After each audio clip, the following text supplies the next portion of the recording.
Lutsifer, Imperator Doktor Doom. Bu nomlarni eshitganingizda ko'z oldingizga Marvel va DC olamining ikki juda qudratli bo'lgan qahramonlari ko'z oldingizga keladi. Ularning biri do'zax qiroli Iblis, Lutsifer Morningstar bo'lsa, ikkinchisi Marvel olamidagi eng kuchli va aqlli yovuz Imperator Doktor Doom.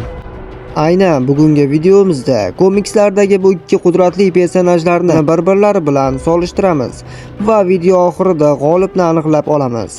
G'olibni aniqlash uchun esa aql, jangovar mahorat, kuch, chidamlilik, tezlik, qobiliyat va qurollar toifalaridan foydalanamiz. Shunday ekan bugungi video ajoyib bo'ladi. Siz esa videoga bitta like bosib qo'ying, biz esa boshladik.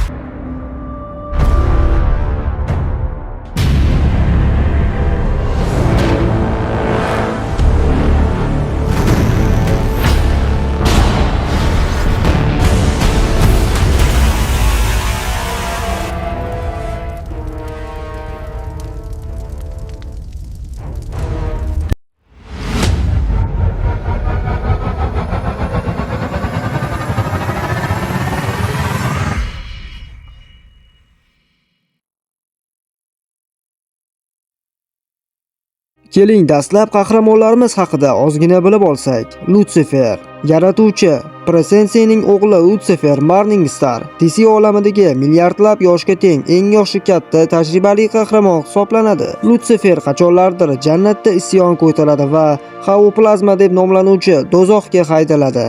Natijada Lutsifer 20 milliard yil do'zaxda qirol bo'ladi.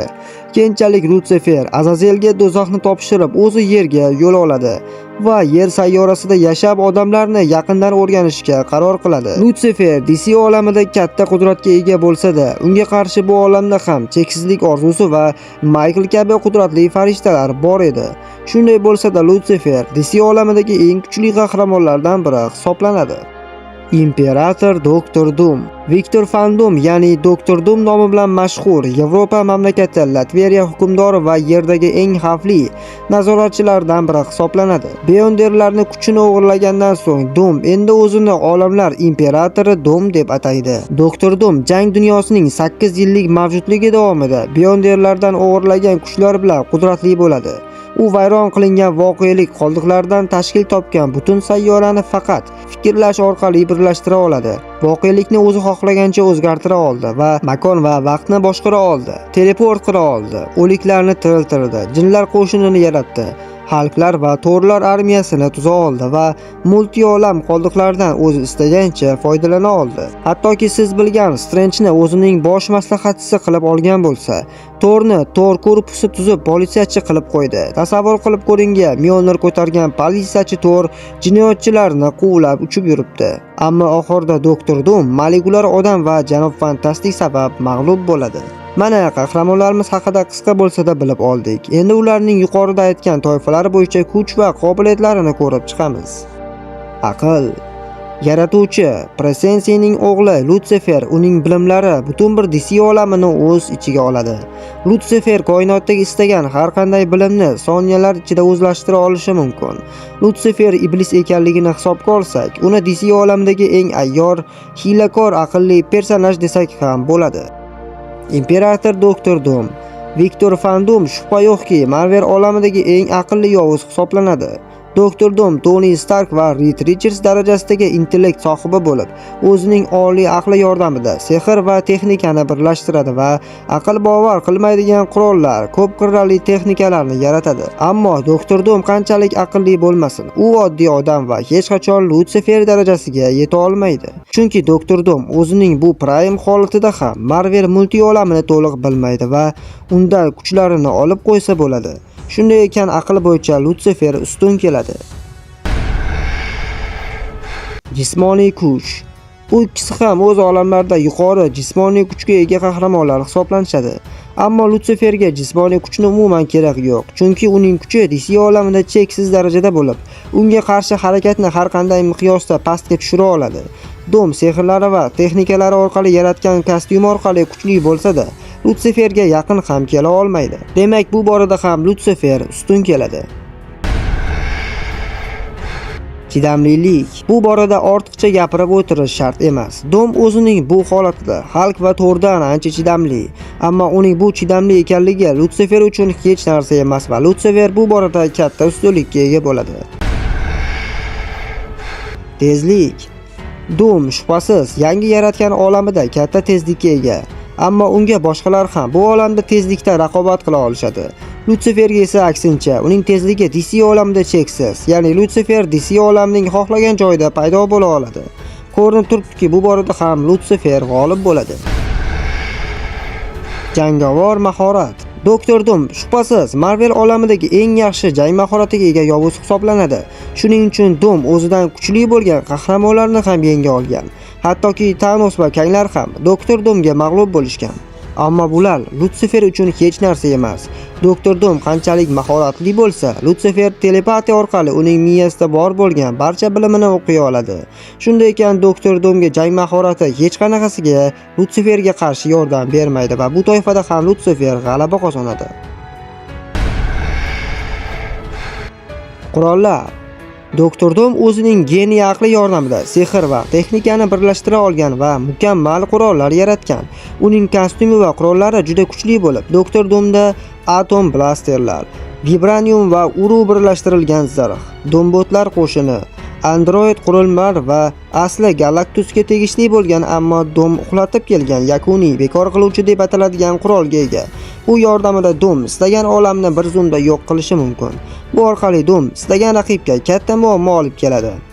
Doom qurollari bo'yicha Marvel olamidagi istagan qahramonlardan ancha kuchli bo'ladi. Ammo Lutsiferga bitta qurol yetarli bo'lib, bu qurol Tong yulduzi nomli olovli qilich hisoblanadi. Bu qilich orqali haqiqatni buzish va har qanday jismni parchalab tashlash va o'lmas mavjudotni ham o'ldirishi mumkin. Endi ularni solishtirsak, Doomning qurollari Lutsifernikidan ancha ko'proq, ammo Lutsifer istasa cheksiz qurollar majmuasini hosil qilishi mumkin va uning qilichi Doomning barcha qurollaridan ancha kuchli hisoblanadi va bu borada ham Lutsifer g'olib bo'ladi. Endi so'nggi toifa qobiliyat qoldi. Men shuni aytishim mumkinki, komiksdagi Lutsiferning qobiliyatlari oldida Doomning hech qanday qobiliyati ish bermaydi. Doom multi olamni yaratishi mumkin bo'lsa-da, ammo bu ishni Doom har qanday vaqt qila olmaydi va unga bu ishni qilish uchun katta kuch kerak bo'ladi. Lutsifer esa cheksiz kuchga ega va unga multi olamni yo'q qilish yoki uni yaratish hech narsa emas. Aytishingiz mumkin, Doom vaqtni boshqara oladi deb. Doktor Doomda bir nechta vaqt mashinalari bo'lib, Doom istagan vaqt jadvaliga bora oladi. Ammo Lutsifer vaqt oqimidan tashqarida tug'ilgan. Shuning uchun unga vaqt sakrashi ta'sir qilmaydi. Chunki Lutsiferning o'zi joylashgan joyda makon va materiyaning qonuniyatini o'zgartira oladi. Ya'ni Lutsifer istasa uni oldida hech qanday vaqt sakrashi ishlamaydi. Demak, qobiliyatlar bo'yicha Lutsifer ustun kelmoqda va bu borada ham Lutsifer g'olib chiqadi. Mana barcha toifalar ham yakuniga yetdi va barchasida Lutsifer g'alaba qozondi.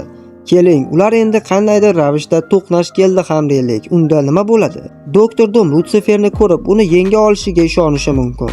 Chunki Doom iblislarni yenga oladi va ularni ko'p hollarda boshqargan. Ammo Lutsifer boshqa olamdan va iblislarning eng kuchlisi. Demak, Doom o'zining bor potensiyali bilan Lutsiferga qarshi kurashishiga to'g'ri keladi. Ammo Lutsifer Doomni juda kuchli bo'lgan telepatik qarshiligini ham yorib o'tadi va uni oldindan nima qilishini va barcha bilimlarini o'zlashtiradi va uning barcha qurollari haqida bilib oladi. Bu uchun Lutsiferga 1 soniya ham yetadi. Demak, Lutsifer Doomni yengish yo'lini 1 soniyada topadi va uning zaif nuqtasi molekulyar odam va Reed Richards ekanligini va uning kuchlari Beyonderlarga tegishli ekanligini bilib oladi. Shu vaqtda Lutsifer janob Fantastikni va molekulyar odamni teleportatsiya qilib, ularga Doomni barcha rejasi haqida xabar berishga ulguradi. Bu degani Lutsifer Doom bilan hatto kurashib ham o'tirmaydi. Barchasini 1 soniyada hal qiladi. Doom esa hali hujum qilmasdan mag'lub bo'lganini bilmay ham qoladi.